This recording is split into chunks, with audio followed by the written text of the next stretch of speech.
Good morning students.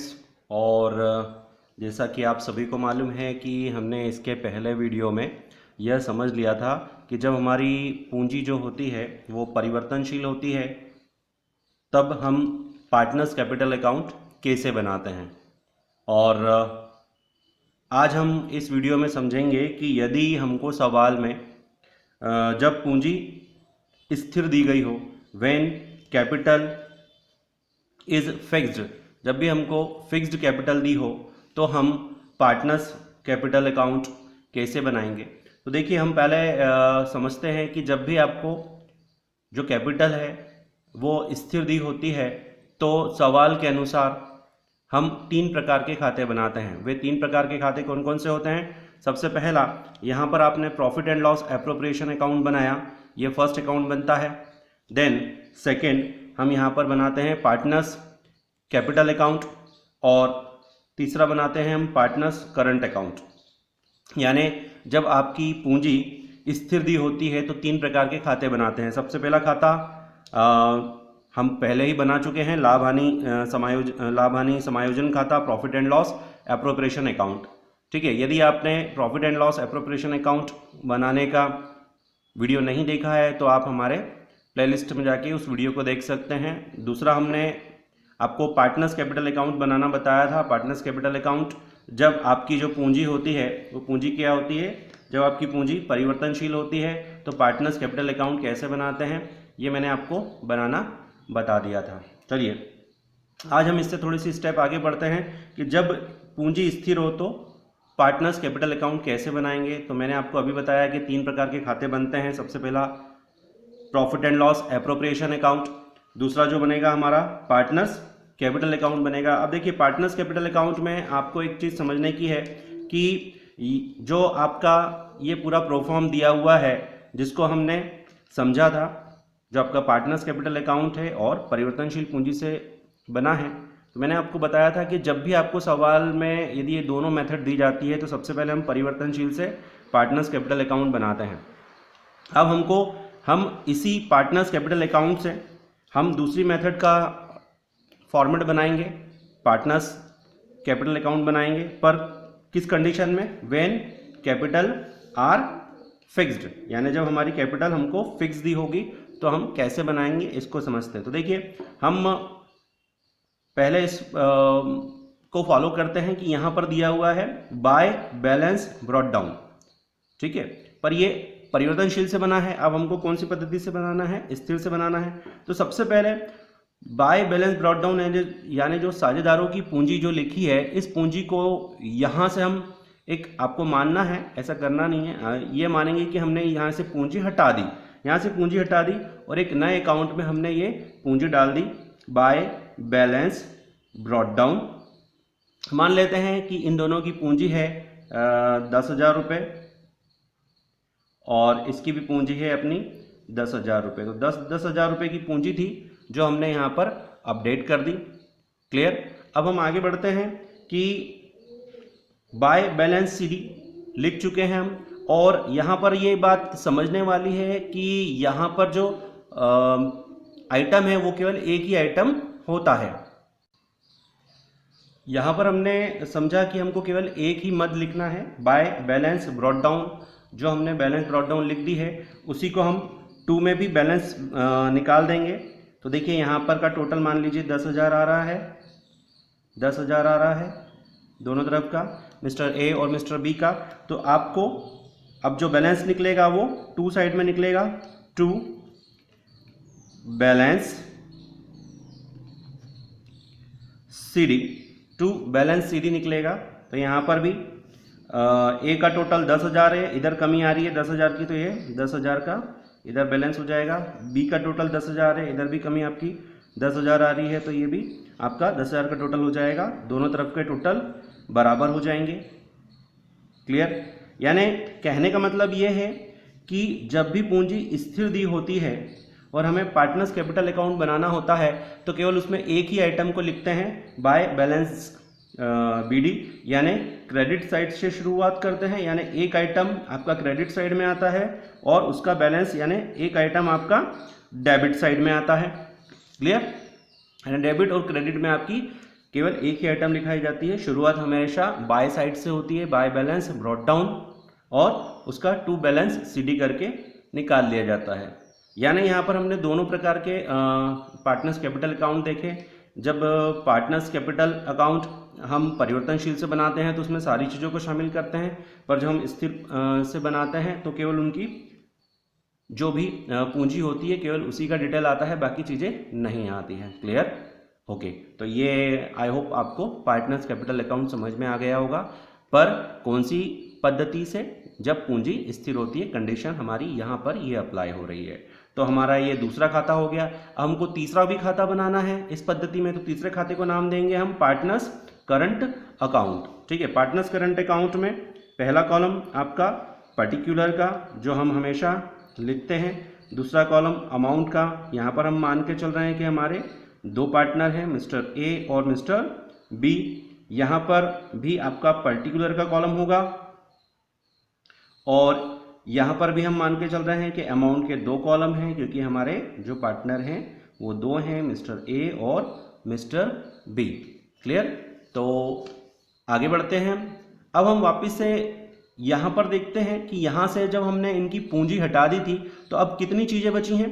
तो देखिएगा, by interest on capital, by salary to partner, by bonus to partner, by commission to partner, by interest on loan, और by net profit जो भी दिया है। और ये जो बैलेंस है इसको छोड़कर बाकी सारी आइटम्स हम यहाँ लिख देंगे। कहने का मतलब कि आपने केवल किस चीज़ को अलग किया, आपने यहाँ पर केवल इनकी पूंजी को अलग कर दिया, और पूंजी के बाद आपने क्या किया, यहाँ पर बाकी चीज़ों को भी आपने लिखा। यानी आपको जो है पूंजी तो छोड़ना है, और पूंजी के बाद आपकी जितनी भी चीज़ें होती हैं उसको आपको लिखना है। तो देखिए कौन कौन सी चीज़ें रह गई थी, देख लेते हैं। यहाँ पर हमने पूंजी हटा दी तो हमारा बच गया by interest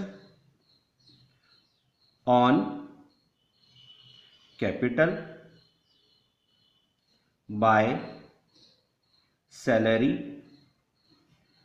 to partner, by bonus to partner, by commission to partner. यदि आपको लोन दे रखा है तो लोन की राशि भी आएगी, बाय इंटरेस्ट ऑन लोन। देखिए लोन या तो एक साझेदार देगा या दोनों साझेदार देंगे, तो यदि एक साझेदार दिया है तो एक साझेदार में लिखेंगे, यदि दोनों ने दिया है तो दोनों के उसमें ब्याज की राशि आ जाएगी। अब यदि आपको सवाल में बाय नेट प्रॉफिट हुआ है तो वो भी लिखाएगा, बाय नेट प्रॉफिट, है ना? ठीक है, क्लियर? और यदि नेट लॉस लिखा है तो यदि हुआ है तो कहाँ आ जाएगा, टू साइड में आ जाएगा। क्लियर? यानी हमने जब इसको फॉलो किया तो हमने ये देखा कि जो हमारा पार्टनर्स कैपिटल अकाउंट था उसमें से हमने केवल पूंजी अलग कर दी, तो एक नया खाता बन गया हमारा, कौन सा, पार्टनर्स कैपिटल के नाम से। और बाकी की जितनी चीज़ें बची थी वो हमने उठा के कहाँ रख दी, नए खाते में रख दी। उसको नाम क्या दे दिया हमने, पार्टनर्स करंट अकाउंट। क्या चीज़ छोड़ी हमने, केवल हमने ये कैश बैलेंस छोड़ा है, क्योंकि ये कैश बैलेंस इसी के यूज़ का था। हमने यहाँ पर डिफरेंस निकाला था और देखा था कि बैलेंस किधर आ रहा है, बाय साइड में या टू साइड में, तो हम इसको छोड़ देंगे क्योंकि हमारे किसी भी काम का नहीं है। बाकी चीज़ें हमने लिख दी। ठीक है, अब इसी प्रकार से हम इसकी टू साइड में आते हैं। तो देखिए टू साइड में हमने यहाँ पर दो चीज़ें लिखी थी, टू ड्राइंग और टू इंटरेस्ट ऑन ड्राइंग, और एक और लिखा था नेट लॉस। अब मैंने आपको बताया था या तो आपको नेट प्रॉफिट होगा या नेट लॉस होगा। नेट प्रॉफिट होगा तो इधर लिखा आएगा, नेट लॉस होगा तो आपका टू साइड में आएगा। तो सबसे पहले हम लिख देते हैं यहाँ पर जो हमको लिखना है, टू ड्राइंग। चलिए टू ड्राइंग हमने लिख दिया। उसके बाद मान लीजिए जिस भी पार्टनर का जितना ड्राइंग था वो उनके खातों में आ जाएगा। नेक्स्ट है टू इंटरेस्ट ऑन ड्राइंग। यदि आपको सवाल में ड्राइंग के ऊपर कोई इंटरेस्ट देना है तो आप उसको भी लिखेंगे, इन दोनों पार्टनर में लिख देंगे। और यदि आपको सवाल में कोई हानि हो गई है तो बाय नेट लॉस होता है ना। ये जो भी नेट प्रॉफिट या नेट लॉस होता है यहाँ हम समझ चुके हैं कि ट्रांसफर टू कैपिटल अकाउंट में आता है। तो ट्रांसफर टू कैपिटल अकाउंट में आता है तो परिवर्तनशील में तो कैपिटल में चला गया, पर जब हम इसको आपका फिक्स्ड कैपिटल होती है, स्थिर होती है, तो आपका पार्टनर्स करंट में जाएगा। ठीक है, यहाँ पर हम लिख देंगे। क्लियर। अब हमने ये समझा कि हमने केवल कैपिटल अलग कर दी, और जब हमने कैपिटल अलग कर दी तो हमारा एक नया खाता बन गया पार्टनर्स कैपिटल अकाउंट। बाकी सारी चीज़ों को हमने दूसरे खाते में लिख दिया और उसे नाम दे दिया पार्टनर्स करंट अकाउंट। अब आपको यहाँ पर भी यही करना है। यहाँ पर भी आपके दो पार्टनर हैं, मिस्टर ए और मिस्टर बी। यहाँ पर भी मिस्टर ए और मिस्टर बी। हम एक एक पार्टनर का टोटल करेंगे, डेबिट साइड और क्रेडिट साइड का हम टोटल करेंगे, और हम ये देखेंगे कि इसका अब बैलेंस कहाँ निकल रहा है। मान लेते हैं, हम यही सपोज करते हैं कि ये जो हमारी क्रेडिट साइड है और ये हमारी डेबिट साइड है। अब हमने मिस्टर बी का टोटल किया, बी का टोटल यहाँ तक का किया और यहाँ तक का किया। ये आपको रफ में करना है, यहाँ पर टोटल नहीं करना है पहले। फिर देखा कि कौन सा टोटल बड़ा आ रहा है, तो जो भी टोटल आपका बड़ा आ रहा है उसमें से छोटे टोटल को घटा दीजिए। यानी यदि क्रेडिट बड़ी है तो डेबिट घटा दीजिए। मान लेते हैं यहाँ पर हमारा जो क्रेडिट साइड का टोटल है वो हमारा आ रहा है 10,000 रुपये, और हमारा जो डेबिट साइड का टोटल है वो आ रहा है हमारा 8,000 रुपये। तो 8,000 में से 10,000 को माइनस किया तो हमें मालूम पड़ा कि हमारा 2,000 रुपये का रिमेनिंग बच रहा है, 2,000 रुपये का बैलेंस आ रहा है। पर किस साइड में बैलेंस आ रहा है?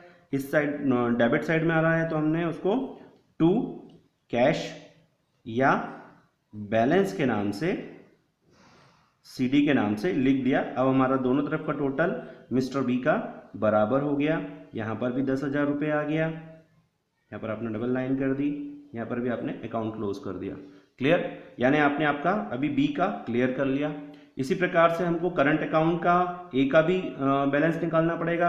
अब मिस्टर ए का आपने क्रेडिट का जोड़ा और मिस्टर ए का आपने डेबिट का जोड़ा। अब देखा किधर आ रहा है, तो देखिए हमें यह मालूम है कि कहीं पर भी बैलेंस आ सकता है, यदि टू में आ सकता है या बाय में आ सकता है। तो हम ये मान के चल रहे हैं कि अब हमें कमी जो है वो क्रेडिट में पड़ी, तो यहाँ पर नहीं लिखाते हुए बाय में लिखेंगे, बाय कैश या बैलेंस।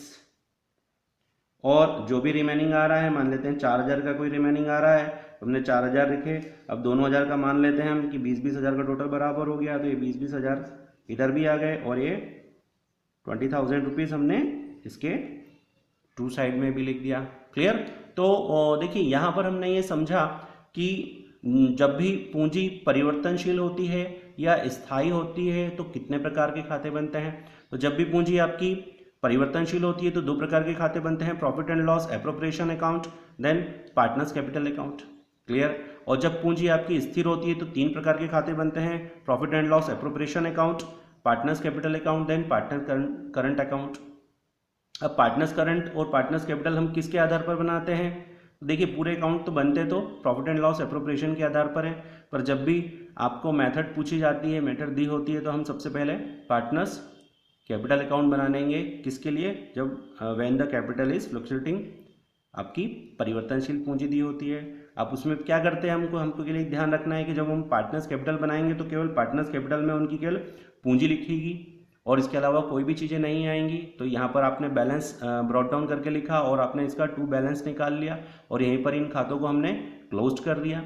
इसके बाद जितनी भी चीज़ें बच जाती हैं, चाहे वो इंटरेस्ट ऑन कैपिटल हो, सैलरी हो, बोनस हो, कमीशन हो, इंटरेस्ट ऑन लोन हो, या नेट प्रॉफिट हो या नेट लॉस हो, वो सारी चीज़ें हमको कहाँ लिखना है? दूसरे अकाउंट में लिखना है। और दूसरे अकाउंट को क्या नाम देना है? Partners current account. क्लियर। तो ये हमने दोनों मेथड से पार्टनर्स कैपिटल अकाउंट और पार्टनर्स करंट अकाउंट बनाना सीख लिया और हम इसी फॉर्मेट के आधार पर आगे इसके प्रैक्टिकल सवालों को करना शुरू करेंगे। तो उम्मीद है मुझे कि आपको ये वीडियो समझ में आया होगा, और यदि आपको लगता है कि मेरी स्पीड ज़्यादा है, आपको समझ में नहीं आया है, तो आप एक बार इसको पूरा देख लें। फिर आपको जहाँ समझ में नहीं आ रहा है तो दोबारा से वीडियो को पॉज करके उसको कंटिन्यू देखें। देखिए ऑनलाइन का फ़ायदा यही होता है कि मान लीजिए आपके कितने भी डाउट्स हैं तो आप वीडियोस को बार बार देखें तो आपका डाउट क्लियर होता जाएगा कि मैं आपको कहाँ पर क्या पॉइंट नोटेट करवा रहा हूँ। क्लियर। तो ये बहुत इंपॉर्टेंट था और बहुत ही सिंपल चैप्टर है। तो यहाँ profit and loss appropriation account हमने बनाना सीखा। यहाँ पर हमने दो कैपिटल अकाउंट बनाना सीखे, पर दोनों की मेथड अलग अलग थी। जब आपकी पूंजी जो है परिवर्तनशील हो, जब पूंजी आपकी स्थिर हो, तो आपके दोनों में अलग अलग कैपिटल बनते हैं। एक में जब भी पूंजी आपकी परिवर्तनशील होती है तो बहुत सारी चीज़ें आती हैं। अब उसमें कैपिटल आता है, सैलरी आती है, बोनस, कमीशन, सारी चीज़ें को इंक्लूड करते हैं, ड्राइंग आता है, इंटरेस्ट ऑन ड्राइंग आता है। पर जब आपकी कैपिटल फिक्स्ड होती है तो ओनली केवल कैपिटल आती है, इसके अलावा कोई भी चीज़ें शामिल नहीं होती है। बाकी सारी चीज़ें कहाँ चली जाती है? पार्टनर्स करंट अकाउंट में चली जाती है और नया बैलेंस आ जाता है। क्लियर?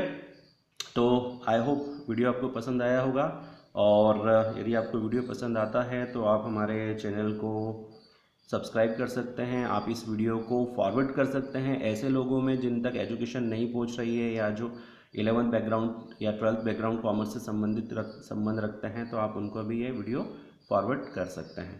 तो इस वीडियो में इतना ही। अब नेक्स्ट के आने वाले वीडियो में हम इसके प्रैक्टिकल क्वेश्चंस को सॉल्व करेंगे, और मैं आपको इसमें 6 या 7 मेथड के क्वेश्चंस होते हैं जिस टाइप के आपको सवाल एग्ज़ाम्स में आते ही आते हैं। तो आप इस सीरीज़ को, जो पार्टनरशिप की सीरीज़ है, चाहे वो थ्योरेटिकल है चाहे वो प्रैक्टिकल है, अच्छी तरह से समझ लीजिए। इन वीडियोस को 1 to 1 देख लीजिए, और काफ़ी सरल चैप्टर है। और फिर भी यदि आपको कोई प्रॉब्लम आएगी तो मैं इसको सॉल्व करने की कोशिश करूँगा। Okay, thank you very much, thanks.